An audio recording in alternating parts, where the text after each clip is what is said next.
Assalamualaikum dan salam sejahtera. Saya Nur Afzan binti Muhammad. Nombor matrik 260092 akan membentangkan tugas individu yang bertajuk Analisis Keperluan Latihan di Jabatan Imigresen Malaysia, iaitu JIM. Okey, yang pertama kita akan pergi kepada pengenalan. Aspek pembangunan sumber manusia merupakan salah satu strategi yang menghadapi cabaran yang berpunca daripada perubahan persekitaran semasa, iaitu politik dan di peringkat global. Jabatan Imigresen Malaysia telah memandang serius isu ini terhadap pembangunan manusia, terutamanya dari segi program latihan bagi mencapai prestasi organisasi yang telah ditetapkan. Konsep latihan didefinisikan sebagai satu intervensi formal dan terancang yang dilakukan oleh organisasi dengan bertujuan untuk membekalkan pekerjanya dengan kemahiran, pengetahuan dan keupayaan atau disebut SKA yang diperlukan untuk melaksanakan tugas dan tanggungjawab mereka dengan berkesan untuk mencapai matlamat organisasi. Tujuan latihan ialah untuk membantu pekerja melakukan tugasan mengikut perjawatan semasa bekerja dan untuk memperbaiki tugasan harian yang dilakukan semasa menjalankan tugas. Memperbaiki prestasi pekerja dan pekerja pula telah menyebabkan peningkatan produktiviti organisasi dan sekaligus memperbaiki taraf hidup pekerja dan masyarakat. Yang ketiga adalah persediaan dari segi mental dan fizikal pekerja untuk menghadapi cabaran di dalam organisasi. Penyataan masalah. Sebagai sebuah organisasi kerajaan, Jabatan Imigresen Malaysia memahami kehendak masyarakat dan berusaha untuk menawarkan perkhidmatan yang lebih mantap dalam usaha untuk menaikkan taraf hidup yang berkualiti. Masalah utama yang dihadapi oleh JIM ialah: 1. Kekurangan sumber manusia yang terlatih mengikut jawatan dan telah menyebabkan perkhidmatan yang diberikan tidak cekap. Mereka kurang diberi pendedahan dan pemahaman berkaitan dasar dan peraturan yang telah ditetapkan. Selain kurang motivasi dan pemahaman berkaitan bidang tugas telah menyebabkan produktiviti yang dihasilkan adalah tidak efektif. Yang kedua adalah selain daripada itu, jalinan kerjasama dan penyertaan komuniti di kalangan pekerja yang kurang dan tidak menyeluruh juga menjadi masalah dalam mencapai kecekapan sistem penyediaan, perkhidmatan dan pematuhan kepada dasar-dasar kerajaan serta program pembangunan yang dilaksanakan oleh jabatan kurang mendapat kerjasama dan pelibatan pekerja.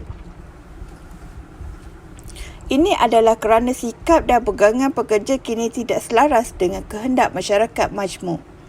Faktor luaran seperti globalisasi dan perubahan teknologi yang pantas memberi cabaran kepada organisasi untuk terus memberi perkhidmatan yang terunggul. Matlamat kajian. Matlamat kajian ini ialah untuk mendapatkan satu analisis yang menyeluruh tentang keperluan latihan kepada kaki tangan di Jabatan Imigresen untuk meningkatkan prestasi perkhidmatan. Analisis ini disokong dengan data-data yang dapat mengenal pasti faktor-faktor yang mempengaruhi prestasi mereka, termasuklah dari segi personaliti, faktor persekitaran pekerja, faktor budaya dan sebagainya. Hasil kajian ini diharapkan dapat membantu Jabatan Imigresen Malaysia dalam menangani masalah kaki tangan yang berprestasi kurang memuaskan.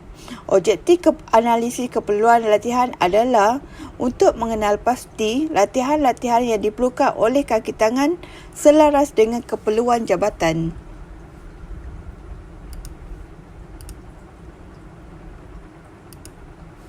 Skop kajian. Skop kajian ini merangkumi aspek profil peribadi dan latar belakang bidang tugas, faktor-faktor yang mempengaruhi tugasan harian dan jenis latihan yang diperlukan oleh mereka. Metodologi kajian. Metodologi kajian merupakan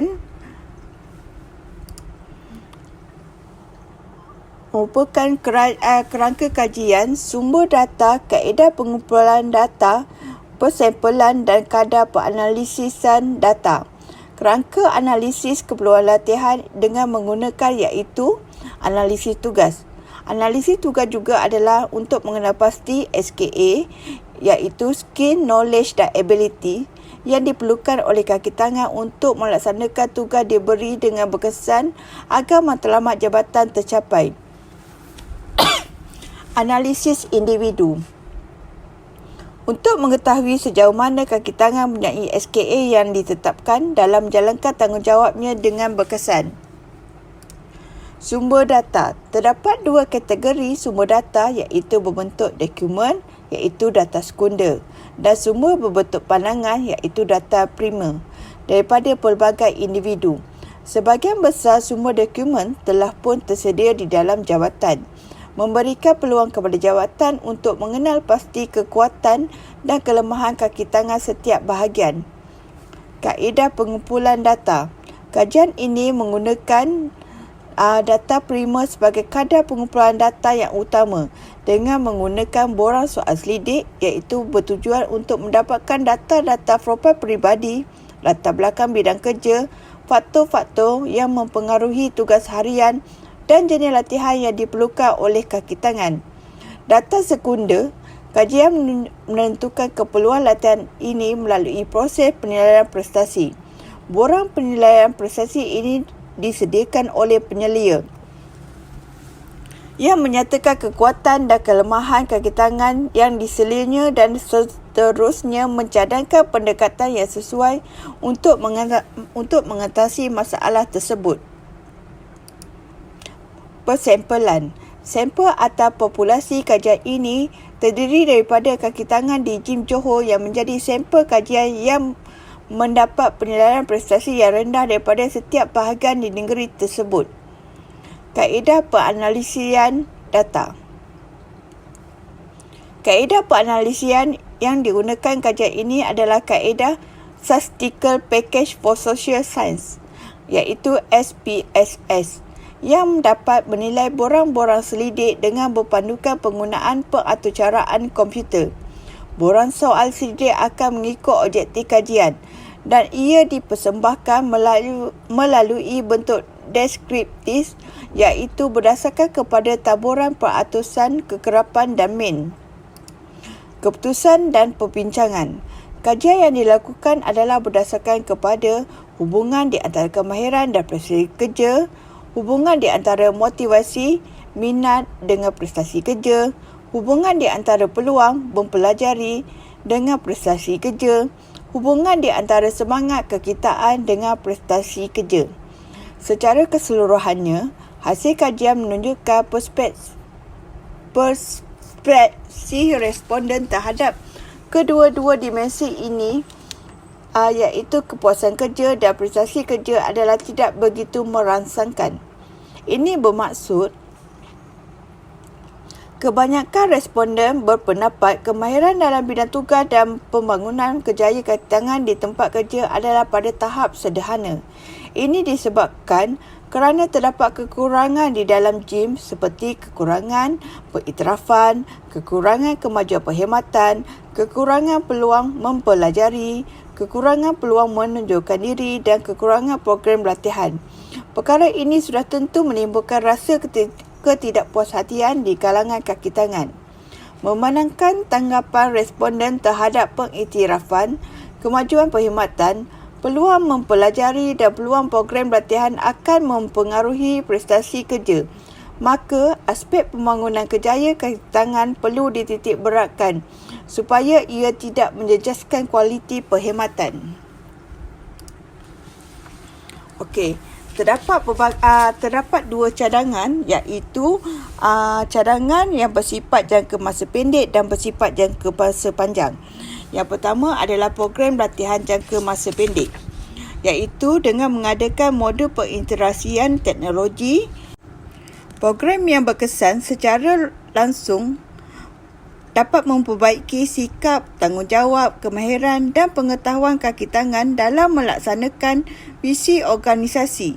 Nilai yang baik juga akan terpamer hasil impak latihan yang berkualiti. Untuk mendapatkan sistem latihan yang berkesan, perancangan latihan harus memilih strategi organisasi latihan yang sesuai dengan kumpulan sasaran dan memberi fokus terhadap permasalahan yang cuba diatasi. Selain daripada itu, strategi latihan sama ada bersifat latihan generik atau latihan khusus haruslah mengandungi beberapa komponen penting seperti mengenal pasti keperluan latihan, menentukan objektif latihan, menyediakan kandungan latihan, kaedah latihan dan pelaksanaan latihan. Menerusi penyediaan analisis keperluan latihan yang baik, sudah pasti akan dapat mengekalkan latihan yang berkualiti dan bermutu tinggi. Dalam masa yang sama, kedinamikan organisasi yang dapat melaksanakan fungsi-fungsi pengurusan latihan dengan baik akan menghasilkan kecekapan dan keberkesanan output. Analisis dan perancangan yang berkualiti sangatlah diharapkan bagi memupuk semangat tanggungjawab dan produktiviti dalam organisasi. Sekian, terima kasih.